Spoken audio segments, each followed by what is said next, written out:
J'espère que vous allez bien. Aujourd'hui on se retrouve dans une nouvelle vidéo, vous l'avez vu au titre. Je suis trop contente d'enfin vous sortir le house tour, sachant que on a acheté en juillet 2025. C'est vrai qu'on a fait pas mal de travaux si vous avez suivi les vlogs ou même sur Instagram. J'avais pas trop de date pour vous sortir cette fameuse vidéo parce que c'est quand même un gros projet sur toute une vie de devenir propriétaire. Mais une maison c'est jamais vraiment fini, mais je me suis dit que ça valait quand même le coup de vous montrer le résultat plus de 6 mois après notre emménagement. Le but c'est que cette vidéo soit le plus complète possible, donc que je vous montre le avant et le après. Et également à la fin de la vidéo je vais vous faire un petit ask avec vos questions. Je vous ai demandé sur Instagram de me poser vos questions par rapport à l'éloignement de la famille, parce que du coup on est parti à 500 km de là où on a toujours grandi pour pouvoir acheter notre maison dans le sud. Qu'est-ce que ça fait de devenir propriétaire jeune, donc à 21 ans, que ce soit les démarches, vos questions aussi sur les travaux. Bref, je vais répondre à tout ça dans cette vidéo. Je vais essayer qu'elle soit la plus complète possible encore une fois, mais s'il vous reste des questions, n'hésitez pas à me poser tout ça en commentaire, je réponds à tout le monde. Et avant de commencer la vidéo, je sais qu'on est en pleine période de Parcoursup. Je sais que c'est assez stressant étant donné qu'on doit prendre une décision pour notre avenir. Aujourd'hui je vous parle d'une école vraiment à part en Europe, c'est Forward College. L'école propose 3 bachelors accrédités par l'université de Londres et le plus c'est vraiment 3 pays en 3 ans. En gros chaque année tu peux étudier dans un pays différent, découvrir des nouvelles cultures, découvrir une nouvelle façon de penser, et ça c'est vraiment la raison principale pour laquelle les étudiants rejoignent Forward College. En plus il y a un truc qui peut rassurer, c'est les petites classes qui font moins de 15 étudiants. Chaque étudiant est suivi, accompagné et encouragé à construire son propre parcours. Maintenant il y a les bourses qui peuvent couvrir jusqu'à 100% des frais selon votre situation et vos notes du bac. Pour parler un peu du programme, c'est concret, basé sur un leadership avec vraiment des projets réels. Donc pour l'année 1 par exemple, vous avez des projets à impact environnemental et social. L'année 2 se concentre sur les projets digitaux et en 3e année ça va être des missions de consulting dans des gros groupes ou des startups. Par exemple on a L'Oréal et surtout l'université elle met en avant des compétences qui vont vous servir pendant toute la vie, qui préparent à la vraie vie, au monde professionnel, avec le développement de l'esprit critique par exemple. À savoir également il y a 2 nouveaux programmes qui sont équivalents à Sciences Po. On a philosophie politique et économie et psychologie politique, droit et économie. Donc Forward College c'est un parcours qui te prépare à la vraie vie, qui ouvre à l'international et qui permet d'être diplômé en 3 ans. Forcément l'université est assez sélective, donc si vous voulez postuler je vous mets le lien dans la description, même pour vous renseigner au niveau des bourses. Et nous on passe directement à l'house tour. Pour vous parler un petit peu plus en détail de notre maison, on l'a visité une première fois en avril 2025, donc ça va bientôt faire 1 an. Donc une petite pépite de 120 mètres carrés. On a 60 mètres carrés de garage et 60 mètres carrés habitables, donc ça nous a tout de suite plu. Honnêtement vous allez le voir sur les images, mais pour les personnes qui aiment faire des travaux, cette maison c'est vraiment l'idéal.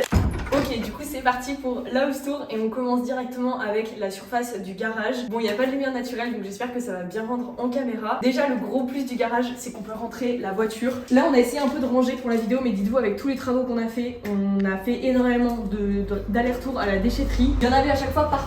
Donc la surface habitable, bien évidemment il faut prendre les escaliers, mais dans un premier temps je vais vous montrer de quoi est constitué le garage parce que c'est un petit peu atypique et j'avoue que ça fait vraiment le charme de la maison. Donc là on a des anciennes cuves, ça fait plein de mini pièces comme ça qu'on peut aménager comme on veut, et ça c'est vrai que c'était vraiment un énorme coup de cœur. Quand on a visité la maison, le locataire avait mis vraiment plein de choses pour stocker, pour ranger, etc. et je pense que ça peut vraiment être utile à une famille par exemple. On commence avec la première cuve qu'on a emménagée en buanderie. On n'a vraiment pas fait grand chose, mais c'est surtout pour que ce soit pratique. Bon alors l'espace buanderie, très simple, on a mis une machine à laver, on aimerait bien mettre un congélateur aussi. On a le chauffe-eau qu'on a changé, en vrai on a fait plein de travaux dans la maison. Je pense que ce sera vraiment un gros plus quand on va la mettre en location ou qu'on la revendra dans des années. Bon comme on peut voir du coup il y aurait potentiellement de la maçonnerie à faire, mais et un réagrage aussi du sol, mais c'est pas vraiment dans nos plans. À la base on voulait faire ça et au final on s'est rendu compte que étant donné que c'est pas une surface qui est considérée comme habitable, ça va peut-être pas valoir le coup une fois qu'on va la mettre en location. Genre le prix sera pas plus élevé parce que on a refait un peu le mur ici, vous voyez. Donc voilà, ici en fait c'est pas très esthétique mais c'est surtout du rangement. On étend notre linge, là on a mis une sorte de petite penderie. Enfin vraiment l'objectif c'est pas que ce soit beau mais que ce soit pratique. On enchaîne avec la deuxième cuve qui est une cuve rangement. Bon là je sais même pas si je vais montrer en détail parce que c'est un peu le bordel, mais on va dire que c'est du bordel organisé. Donc voilà, on a tout mis ici, on a absolument rien changé dans cette cuve, c'était déjà des étagères qui étaient mises comme ça. Et ensuite la troisième cuve c'est une cuve qu'on a aménagée en salle de sport. Si vous me suivez sur Instagram, c'est pratique quand on a envie vestiaire du sport, on a une petite pièce comme ça et de toute façon ça peut aussi servir de pièce de rangement si besoin dans le futur. Et ici, la dernière cuve, on aurait bien aimé faire une cave par exemple, une cave à vin, mais pour le moment voilà, on n'a pas fait grand chose. Et ici, on a l'établi de monsieur sous l'escalier. Je vous propose qu'on monte directement à l'habitable, donc on monte les escaliers parce que ça va être la partie la plus intéressante.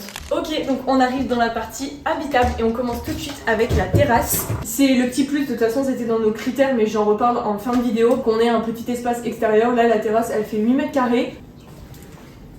Je sais pas trop ce que j'ai à dire sur cette terrasse, mais de toute façon là, étant donné qu'on a bricolé la semaine dernière, vu que mon père est venu poser la clim, je vous mettrai des photos de comment c'était cet été, parce que vraiment on avait habillé le sol avec de la fausse pelouse. C'est vraiment un plus. C'est vrai qu'en hiver du coup on l'utilise absolument pas, mais l'été c'est vraiment un plaisir. Donc ici on a 60 mètres carrés de surface habitable, et ce qu'on a beaucoup aimé c'est le fait que la cuisine soit ouverte sur le salon. Je trouve que c'est hyper convivial, mais par contre je vais pouvoir vous mettre des photos du avant-après, de quand on a visité la maison, avant les travaux, et c'est vrai qu'il fallait vraiment se projeter, et quand on a fait la première visite on savait ce qu'on allait casser, ce qu'on allait garder, et au final voilà, il y avait vraiment nécessité de se projeter, surtout au niveau de la cuisine. Déjà dans un premier temps on a tout cassé dans la cuisine. Il faut savoir que déjà on avait le mur qui arrivait jusqu'ici à peu près, donc on a refait toute la marche, on a également cassé le mur et ça fait une beaucoup plus grande entrée. Effectivement on a vraiment tout changé, hein. Même la hotte, il y avait des placards qui étaient en haut, bref c'était vraiment pas à notre goût et ça datait aussi beaucoup. Il y avait une faïence un peu orange, enfin bref on a tout refait pour aussi que ça nous plaise, mais que ça plaise à potentiellement un locataire par la suite. Juste le truc pas très beau c'est les poubelles ici, mais bon après on s'est dit qu'on pouvait peut-être mettre un rideau pour pouvoir cacher. Et pareil ici on aimerait bien trouver une bande pour cacher l'arrêt du mur par exemple ici. La cuisine elle est fonctionnelle mais il n'y a pas non plus énormément de rangement, donc on a décidé de mettre un buffet juste ici et il est trop beau. Vraiment on avait comparé le bois du parquet pour que ça aille ensemble. D'ailleurs ici on a mis du carrelage effet parquet et le reste c'est du parquet flottant. Pareil dans la salle de bain on a mis un similaire juste parce que le carrelage c'est trop pratique à nettoyer, surtout quand on a des animaux. Mais en tout cas on a le petit coin café ici, plein de rangements dans le buffet, c'est juste trop pratique. Là bon pas très intéressant, on a les gamelles d'automne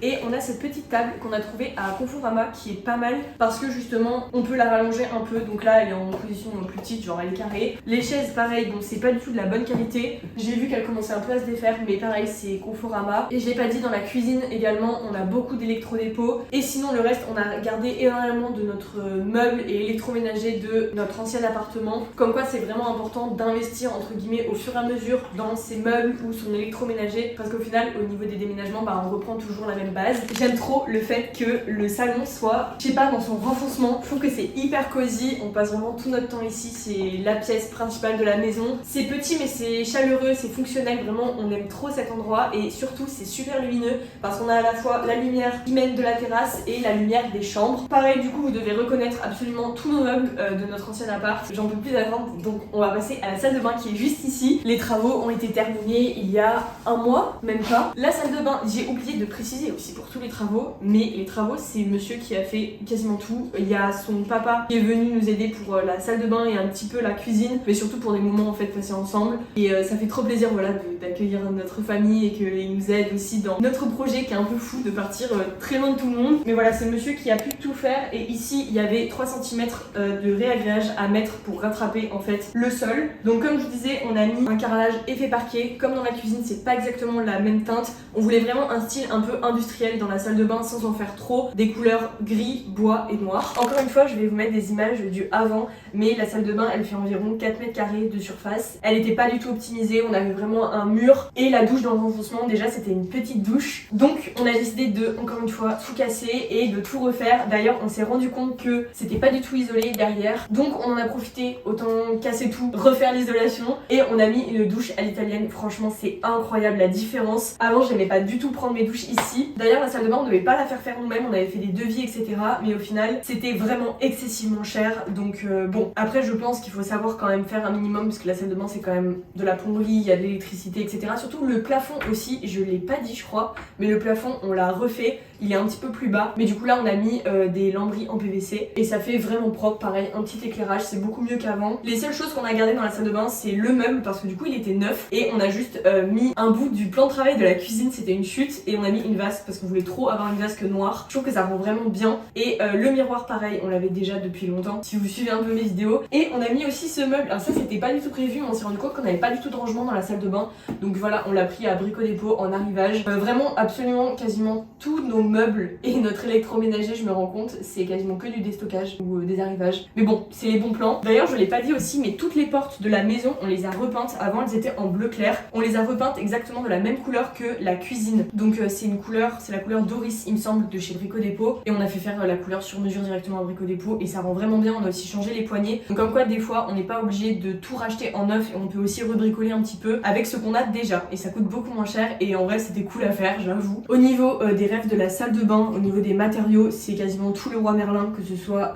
la faïence, le receveur, la paroi de douche, juste le mitigeur c'est Amazon, pareil pour le robinet c'est Amazon et le reste c'est tout le roi Merlin. Et le rangement aussi à l'intérieur de la douche trop pratique c'est Amazon. On passe maintenant dans les chambres. Donc premièrement on a refait la marche ici, je sais pas si vous vous souvenez mais c'était un mélange de lino qu'on avait retrouvé un peu dans la cuisine, bref je sais pas ce qu'ils avaient fait mais en tout cas c'était absolument pas droit. Donc il faut savoir que niveau surface on est à 11 mètres carrés à peu près par chambre et on a 2 chambres. Quelque chose qu'on voulait vraiment faire c'est optimiser la place qu'il y a dans le renfoncement juste ici à côté de la fenêtre. Donc l'ancien propriétaire avait juste mis un bureau mais voilà c'était pas optimisé. On s'est dit vu que c'était notre chambre on va créer notre propre dressing. Donc ce qu'on a fait c'est que on a acheté des planches en bois, on a mis la commode qu'on avait déjà pour faire des tiroirs et on a tout emménagé nous-mêmes. Donc on a mis 2 tringles ce qui fait penderie, commode, armoire, c'est juste trop pratique. On a mis un rideau pour fermer. Ce qui était un peu compliqué c'est juste que le mur n'est pas droit mais comme absolument tout dans cette maison rien n'est droit. C'était un challenge mais ça a vraiment permis d'avoir un maximum de rangement pour nos vêtements. Après c'est vrai que nous on a vraiment pas besoin d'une pièce remplie avec nos vêtements, genre on n'a pas énormément d'affaires donc c'est surtout pour stocker aussi tout ce qui est drap. On a même une couette d'hiver, on a vraiment plein de trucs, juste nos manteaux sont en bas comme vous l'avez vu mais sinon on a tout de rangé ici et c'est trop pratique. Et enfin promis c'est bientôt fini, on a les WC juste ici qu'on a peint en terracotta. Si vous avez suivi on a peint 2 murs du salon ici en terracotta mais au final on les a repeints en blanc assez vite, genre au bout d'un mois mais bon sujet sensible. Par contre on a gardé la couleur dans les toilettes parce qu'au final bon bah c'est des toilettes quoi. Par contre les toilettes c'est vrai qu'on les a bien pimpées parce que quand on est arrivé il y avait un meuble qui était même pas droit derrière les toilettes. On a aussi remis le reste du parquet flottant. Au final ils en avaient laissé en bas mais ici c'était du lino gris il me semble. On a repeint la porte comme les autres et on a mis des petites étagères aussi. Donc voilà c'est tout mignon, c'est des toilettes, bon voilà. Et enfin on arrive à ma pièce préférée. Vraiment j'ai gardé le meilleur pour la fin. C'est un peu mon rêve quand même d'avoir tout dans une pièce. Donc la pièce c'est bien sûr une chambre d'amis quand on veut accueillir etc. Ça nous fait quand même 6 couchages au total. Plus après s'il y a des gens qui veulent dormir en bas sur un matelas, il y a largement de la place. Ça nous fait chambre d'amis, ça nous fait bibliothèque, coiffeuse et surtout c'est mon bureau. Donc c'est là où je travaille tous les jours, que ce soit école ou alternance. J'aime trop cette pièce. En plus je pense que c'est la pièce qui a la meilleure luminosité de toute la maison. C'est également la pièce des chats depuis peu vu qu'on a adopté 2 chats. C'est pour ça qu'il y a l'arbre à chat, ils adorent se mettre là, surtout la nuit pour regarder. On va commencer par tout l'espace coiffeuse et bibliothèque. En vrai vous voyez toujours ce fond dans mes vidéos parce que c'est aussi la pièce où je filme quasiment tous mes contenus. En fait c'est une pièce vraiment qui a une trop bonne énergie, je me sens trop bien dedans. On a mis un canapé d'ailleurs qui vient de Best Mobilier. J'ai payé, d'ailleurs j'ai eu un problème avec la livraison, ils ont dû me le renvoyer parce que le colis est arrivé complètement plié en L. Ma bibliothèque c'est une Billy, on l'a acheté exprès ici. On voulait une bibliothèque d'angle pour optimiser au maximum l'espace parce que dans cette pièce du coup c'est exactement la même superficie que la chambre, c'est 11 mètres carrés. Et surtout un des critères que je voulais absolument pour cette pièce c'est que mon bureau donne sur la vue parce que j'aime trop travailler avec voilà la lumière du soleil, de pouvoir voir dehors, de pouvoir voir les vignes qui sont dehors. Vraiment j'aime trop ce mood. Et encore une fois la pièce elle est pas droite, je sais pas si on se rend compte au niveau des murs. Donc voilà c'était aussi un challenge supplémentaire. Et ici j'ai oublié de vous dire aussi, juste au-dessus des toilettes on a une trappe qui mène aux combles qui sont pas aménageables et qui sont isolées. On a fait passer l'évacuation de la hotte, la VMC et la clim. Bon c'est parti avec les questions. Pour commencer on a une question, vos critères qui ont fait que c'était cette maison. On voulait une bonne exposition, on voulait 2 chambres. C'était aussi la localisation qu'il nous fallait en fonction du travail de mon copain. Donc c'était dans un périmètre assez précis de 30 km. On avait bien évidemment le budget du coup qui rentre vraiment dans le critère parce qu'on n'avait pas un gros apport donc le but c'était quand même que notre dossier reste crédible et on voulait pas mettre un énorme budget pour notre premier achat immobilier sachant que on va y revenir après mais l'objectif c'est de le louer d'ici quelques années. Et autre critère, on voulait un petit espace extérieur, que ce soit une petite terrasse, un balcon mais au moins un espace où on peut se poser, on peut mettre une table. Donc cette maison cochait absolument tous nos critères et même plus puisqu'il y a la surface du garage. Honnêtement si ça avait été juste les 60 mètres carrés avec la terrasse ça nous correspondait très bien mais en plus il y avait les 60 mètres carrés de garage. Et comme vous avez vu, c'est des grandes cuves. On va dire c'est aménageable, pas en habitable, mais pour faire du stockage et pour garer la voiture en fait tout simplement. C'est juste trop pratique et je sais que quand on va mettre en location la maison, quelqu'un qui bricole, bah juste ça va faire un heureux, c'est sûr. Salut, est-ce que c'est dur d'emprunter en étant jeune avec les banques? Du coup vous l'avez suivi parce que j'ai vlogué un petit peu en juillet nos démarches auprès de la banque, etc. Des banques, parce que du coup on a eu un refus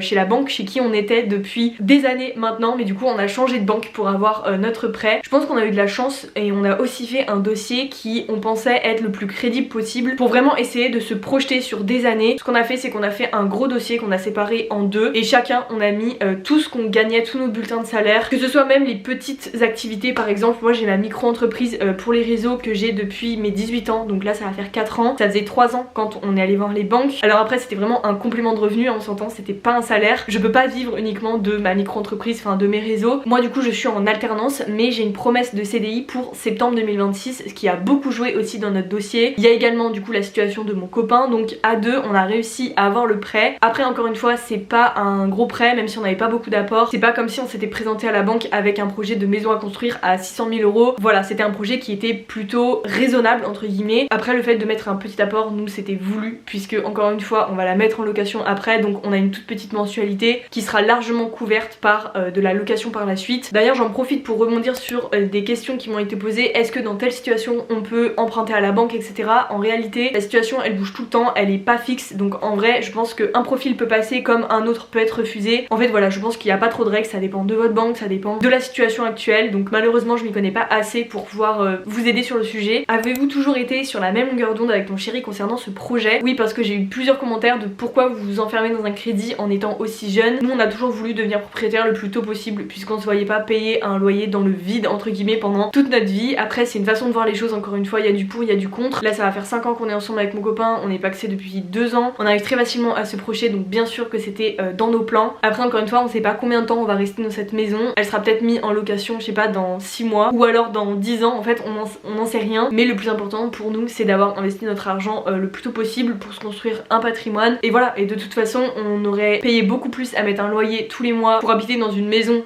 par exemple comme celle-ci, plutôt que directement faire un crédit et que la maison soit à nous un jour, donc dans 25 ans. Alors on m'a posé la question concernant les travaux, le budget, etc. Je pense en faire un réel sur Instagram avec du coup ce que ça nous a coûté pièce par pièce. C'est vrai que j'ai pas trop de tabou personnellement avec l'argent, mais j'ai un peu de tabou à l'exposer sur internet, parce que je sais que quand on expose sa vie forcément on est jugé pour telle ou telle chose. Donc dans le privé j'ai pas de tabou, mais c'est vrai que sur internet c'est un peu différent. Mais je pense honnêtement, vous calculez un peu la somme globale des travaux, je pense que ça peut être intéressant. Donc voilà, pourquoi pas, et n'hésitez pas à venir me suivre là-bas du coup si vous voulez aller voir aussi d'autres contenus travaux, etc. Vous avez prévu d'y vivre longtemps ou seulement quelques années? Du coup comme je le disais, notre projet c'est de le mettre à location à long terme pour pouvoir s'acheter plus grand avec plus de chambres et un jardin notamment, parce que c'est vrai que ça c'est une autre question, mais c'est vrai qu'un jardin ça manque. Mais après c'était pas le but d'avoir un jardin dans cette maison. Déjà il fallait rajouter beaucoup plus d'argent pour avoir un extérieur. Déjà on a une terrasse de 8 mètres carrés et en vrai c'est toujours mieux que rien. Il y a une question, tu peux expliquer comment tu as su mettre autant de côté pour acheter jeune? En vrai par rapport aux économies il n'y a aucun secret, je le répète tout le temps sur ma chaîne, mais soyez proche de votre argent. Moi je fais le système des enveloppes budgétaires depuis mes 18 ans parce que quand j'ai commencé à avoir mes premiers salaires, je me suis rendu compte que je ne savais absolument pas gérer mon argent et que mon salaire partait en quelques jours parce que juste c'est trop simple de dépenser, alors que quand t'as de réelles responsabilités, bon bah c'est important de tout savoir gérer, notamment un salaire. Avec mon copain on a vraiment des revenus absolument normaux, donc juste la réalité de ce qui fonctionne c'est de réduire ses dépenses au minimum. Genre toutes les dépenses fixes, faut essayer d'avoir le moins de trucs possible. Tout ce qui est abonnement, on peut toujours trouver moins cher. Facture d'électricité aussi, on chauffe vraiment au minimum. On a qu'une voiture pour deux aussi. En fait c'est plein de trucs qu'on a mis en place pendant des années pour pouvoir économiser au maximum. Et ce qu'on fait c'est nos comptes à chaque début de mois où on sait que chacun va mettre telle somme sur le compte commun. Ça, le fait d'avoir ouvert un compte commun, ça nous a aussi beaucoup aidé pour un peu être en compétition tous les deux avec qui va mettre le plus d'épargne par mois. C'est vrai que c'est beaucoup plus ludique, j'ai envie de dire, de le faire à deux, à un plan d'épargne, parce que forcément vous avez toujours envie de faire mieux que l'autre, donc ça motive vraiment. Après aussi vous le voyez dans mes vidéos, je fais pas de week-end à droite à gauche, vraiment j'essaye au maximum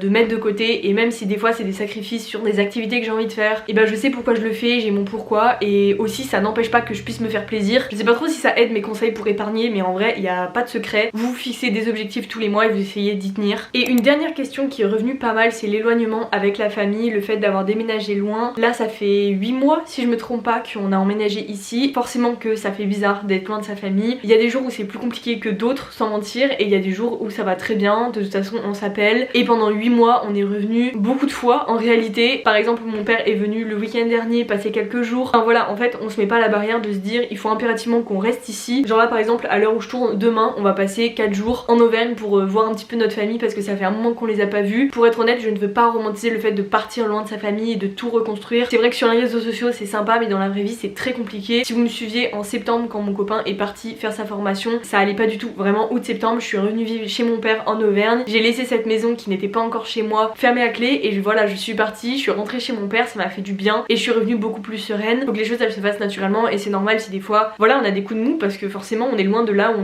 on a toujours grandi, tout ce qu'on a toujours connu. Après je vous mens pas, il y a quand même un côté un peu satisfaisant de se dire on laisse le passé derrière soi, on laisse les personnes qu'on a plus envie de voir. Au moins c'est sûr, on croise personne qu'on connaît ici. Moi avec mon travail je suis extrêmement casanière, je ne sors quasiment jamais parce que j'ai tout à la maison. Donc oui c'est un énorme avantage pour moi, mais au final je rencontre personne. Je sais que ça va se faire au fur et à mesure, mais pour le moment ça c'est un petit peu compliqué étant donné que en plus on est loin de tout le monde et en plus on a personne qu'on connaît ici, donc c'est le temps que ça se fasse aussi. Je pense que j'ai fait le tour des questions, ou en tout cas des gros sujets qui revenaient pas mal. J'espère que cette vidéo vous aura intéressé, qu'elle a été le plus complète possible. Encore une fois, je vous partage juste ce que je vis et c'est quand même un très beau projet. On est vraiment très reconnaissant et très content d'avoir pu réaliser ça. On savait qu'il y avait une possibilité pour que la banque nous refuse et que toutes les banques d'ailleurs nous refusent, mais ce projet a été accepté, donc voilà, on en profite maintenant, on est vraiment content et de toute façon toutes les choses vont se faire au fur et à mesure. Il faut faire confiance au processus, c'est ce que je me répète toujours. En tout cas si la vidéo vous a plu, n'hésitez pas à la liker et à vous abonner, ça fait toujours plaisir et nous on se voit bientôt dans une prochaine vidéo. Salut!